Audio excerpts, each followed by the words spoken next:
Hello everyone. आपको समष्टि अर्थशास्त्र के बारे में पहले बताया गया है कि समष्टि अर्थशास्त्र क्या है। जैसा कि आपको बताया गया है, आर्थिक विश्लेषण की दो शाखाएं हैं। पहला व्यष्टि आर्थिक विश्लेषण और दूसरा समष्टि आर्थिक विश्लेषण। व्यष्टि आर्थिक विश्लेषण में किसी भी एक छोटी आर्थिक इकाई के व्यवहार का अध्ययन किया जाता है। जैसे एक फर्म है, एक उद्योग है, एक उपभोक्ता है, एक उत्पादक है, किसी विशेष वस्तु की कीमत का निर्धारण है आदि। इनसे संबंधित अध्ययन हम व्यष्टिगत आर्थिक विश्लेषण में करते हैं। इसी तरह से समष्टि जिसमें विशाल समग्र का अध्ययन किया जाता है, बड़ी आर्थिक इकाइयों का अध्ययन किया जाता है। जैसे कुल उपभोग, कुल उत्पादन, कुल राष्ट्रीय आय, सामान्य कीमत स्तर, मुद्रा एवं बैंकिंग का अध्ययन, रोजगार से संबंधित अध्ययन, ये सब समष्टि अर्थशास्त्र के अंतर्गत किए जाते हैं। अब इसी से संबंधित एक ये जो प्रॉब्लम है वो ये प्रॉब्लम है कि समष्टि आर्थिक विरोधाभास, समष्टिगत आर्थिक विरोधाभास या संरचना संबंधी भ्रांति या भ्रामकता या संरचनात्मक विरोधाभास क्या है, उसके बारे में आज हम अध्ययन करेंगे। आर्थिक विश्लेषण में कई बार ऐसी स्थितियां आती हैं जो एक व्यक्ति के लिए तो ठीक है, लेकिन संपूर्ण अर्थव्यवस्था के लिए वह उचित नहीं होती। जैसे यदि एक व्यक्ति किसी भी तरह से, मान लीजिए, व्यक्ति के लिए बचत करना एक अच्छा गुण माना जा सकता है, लेकिन यदि सभी व्यक्ति बचत करने लग जाएंगे तो ऐसी स्थिति में राष्ट्रीय आय में कमी हो जाएगी। कारण यह है कि जब बचत की मात्रा अधिक होगी तो लोग उपभोग से संबंधित वस्तुओं के लिए मांग कम करेंगे, क्रय शक्ति कम हो जाएगी, परिणाम स्वरूप उत्पादन कम हो जाएगा और ऐसी स्थिति में बेरोजगारी की स्थिति व्याप्त होगी और पूरी अर्थव्यवस्था जो है मंदी की स्थिति में आ जाएगी। तो कहने का मतलब ये, जो चीज किसी एक व्यक्ति के लिए उचित है वह ये जरूरी नहीं है कि संपूर्ण अर्थव्यवस्था के लिए उचित हो। तो हम ये कह सकते हैं कि संपूर्ण अर्थव्यवस्था की कार्यविधि को समझने के लिए हम केवल व्यष्टि अर्थशास्त्र का अध्ययन करके ही निष्कर्ष नहीं निकाल सकते, हमें उसके लिए समष्टि अर्थशास्त्र के अध्ययन की भी आवश्यकता है। तो जो भी विरोधाभासी स्थितियां उत्पन्न होती हैं उसे समष्टिगत आर्थिक विरोधाभास कहा जाता है। तो कई बार ऐसा होता है कि अर्थशास्त्र में परस्पर विरोधी स्थितियां उत्पन्न हो जाती हैं, जिसके कारण जो है एक भ्रांति से उत्पन्न होती है कि ये जो कार्य है या ये इकोनॉमिक एक्टिविटी क्या संपूर्ण अर्थव्यवस्था के लिए उचित है, यदि एक व्यक्ति के लिए उचित है। तो प्रोफेसर जो है सेमुएल्सन ने आर्थिक विरोधाभासों को बताने का प्रयास किया है। उन्होंने बताया है कि जैसे व्यक्तिगत बचत के संदर्भ में बताया है। जैसा भी आपको बताया कि एक व्यक्ति अगर बचत करता है तो यह ठीक है, लेकिन अगर संपूर्ण राष्ट्र बचत करने लग जाए तो यह एक घातक सिद्ध होगा। इसी तरह से मान लीजिए व्यक्ति बैंक से अपनी जमा राशि निकालता है। अगर एक व्यक्ति जमा राशि निकालता है तो ये हो सकता है उसके लिए हित के लिए हो, लेकिन सभी व्यक्ति एक साथ सारे बैंकों से अपनी जमा राशि निकाल देंगे तो स्थिति घातक हो सकती है, क्योंकि संपूर्ण बैंक प्रणाली जो है ठप हो सकती है, बैंक फेल हो सकते हैं। इसी तरह से मान लीजिए प्रकृति की कृपा होने से बारिश बहुत अच्छी हो गई तो एक किसान की पैदावार अच्छी हो गई तो उससे उसकी आमदनी बढ़ सकती है। लेकिन यदि देश की बात करें, देश में प्रकृति की अगर ये उदारता रही तो सारे किसानों की पैदावार बहुत अच्छी होने से क्या होगा कि अति उत्पादन की समस्या हो जाएगी। अति उत्पादन होगी तो उनकी कीमतें कम हो जाएगी। कीमतें कम होने के कारण किसानों की आर्थिक स्थिति, क्योंकि उनकी आय कम होने से आर्थिक स्थिति बदतर हो सकती है। तो एक किसान के लिए तो उचित है ये, लेकिन संपूर्ण अगर देश में ये स्थिति हो जाती है तो ये एक नुकसान का भी कारण बन सकती है। इसी तरह से एक व्यक्ति अपने मजदूरी में कटौती करके रोजगार पा सकता है। वह कम मजदूरी पर वह कार्य करने के लिए तैयार हो सकता है, तो उसके लिए हित की बात है।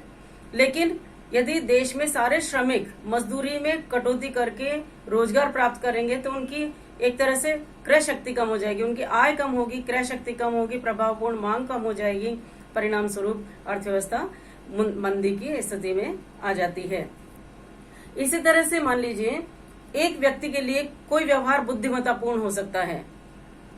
वह किसी भी तरीके से हो सकता है कि वह खुद के लिए तो ठीक हो, लेकिन संपूर्ण राष्ट्र के लिए खतरनाक हो सकता है। एक व्यक्ति कालाबाजारी करके, चोरी करके अपना गुजारा कर सकता है, लेकिन अगर संपूर्ण देश के लोग सारे ऐसा करने लगेंगे तो ये देश के लिए बहुत हानिकारक सिद्ध हो सकता है। तो ये था कि जो स्थिति एक व्यक्ति विशेष के लिए ठीक हो सकती है, तो ये आवश्यक नहीं है कि संपूर्ण देश के लिए, सारे व्यक्तियों के लिए ये उचित हो। तो इसे ही जब इस तरह की विरोधाभासी स्थिति उत्पन्न हो जाती है तो हम इसे कहते हैं समष्टिगत आर्थिक विरोधाभास या संरचनागत संबंधी भ्रामकता। तो इस तरह से आपने जाना कि किस तरह से समष्टिगत आर्थिक विरोधाभास उत्पन्न होते हैं। ये तो आपने जाना कि समष्टिगत विरोधाभास क्या है। अब चूंकि हम व्यष्टिगत अर्थशास्त्र के बारे में भी जानते हैं और समष्टिगत आर्थिक विश्लेषण क्या है इसके बारे में भी हमें जानकारी है। जैसा कि आपको बताया गया है, व्यष्टिगत आर्थिक विश्लेषण छोटी आर्थिक इकाइयों के अध्ययन में सहायक है, जबकि समष्टिगत आर्थिक विश्लेषण देश की बड़ी आर्थिक इकाइयों के व्यवहार से संबंधित अध्ययन में सहायक है। हालांकि इसमें विरोधाभास पाया जाता है, लेकिन फिर भी सामान्य रूप से हम ये कह सकते हैं कि पूरी संपूर्ण अर्थव्यवस्था को समझने के लिए हमें दोनों की जानकारी होना आवश्यक है और प्रत्येक का अध्ययन आवश्यक है। अब मैं ये बताना चाहूंगी कि व्यष्टि अर्थशास्त्र और समष्टि अर्थशास्त्र में क्या अंतर है। जैसे हम कह सकते हैं कि व्यष्टि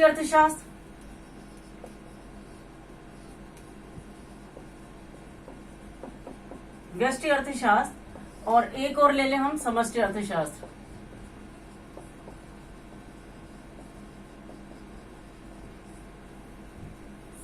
पहला ले सकते हैं कि ये छोटी इकाई, छोटी आर्थिक इकाई का अध्ययन किया जाता है। इसमें व्यष्टि अर्थशास्त्र में सूक्ष्म, चूंकि नाम माइक्रो मीन्स जो कि माइक्रोस से बना है, उसका अर्थ है सूक्ष्म या छोटा होना। तो जो भी छोटी आर्थिक इकाई का हम अध्ययन करेंगे, एक फर्म का, एक उपभोक्ता का, एक उत्पादक का, तो वह व्यष्टि अर्थशास्त्र का के अंतर्गत किया जाता है। जबकि समष्टि अर्थशास्त्र में समग्र, विशाल या कुल से संबंधित आर्थिक व्यवहार का अध्ययन किया जाता है। व्यष्टिगत अर्थशास्त्र में किसी वस्तु की कीमत निर्धारण, कोई विशेष वस्तु की कीमत का निर्धारण है, उससे संबंधित अध्ययन हम व्यष्टि अर्थशास्त्र में करते हैं। जबकि समष्टि अर्थशास्त्र में सामान्य कीमत स्तर के निर्धारण का अध्ययन हम करते हैं। यह है कीमत निर्धारण, कोई विशेष वस्तु। तो कहने का तात्पर्य है व्यष्टिगत अर्थशास्त्र में कोई खास या विशेष का अध्ययन किया जाता है, जबकि समष्टि अर्थशास्त्र में सामान्य या जनरल का अध्ययन हम करते हैं, सामान्य या आम। तीसरी स्थिति हम ले सकते हैं कि व्यष्टिगत अर्थशास्त्र में चूंकि कीमत निर्धारण से संबंधित है, तो इसे हम कीमत सिद्धांत के नाम से भी, व्यष्टि अर्थशास्त्र को कीमत सिद्धांत के नाम से भी जाना जाता है।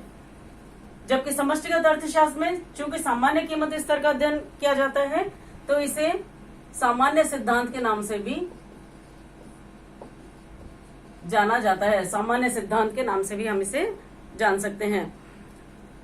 अब चूंकि जैसे जैसे विकास का क्षेत्र बढ़ता जा रहा है, वैसे वैसे हम ये देखते हैं कि ये अपेक्षाकृत व्यष्टिगत अर्थशास्त्र का अपेक्षाकृत महत्व जो है कम होता जा रहा है, जबकि समष्टि अर्थशास्त्र का महत्व बढ़ता जा रहा है। महत्व का बढ़ना, कंपैरेटिवली व्यष्टि अर्थशास्त्र का महत्व कम हो रहा है और समष्टि अर्थशास्त्र का महत्व बढ़ता जा रहा है। व्यष्टि अर्थशास्त्र व्यक्तिगत समस्याओं से संबंधित,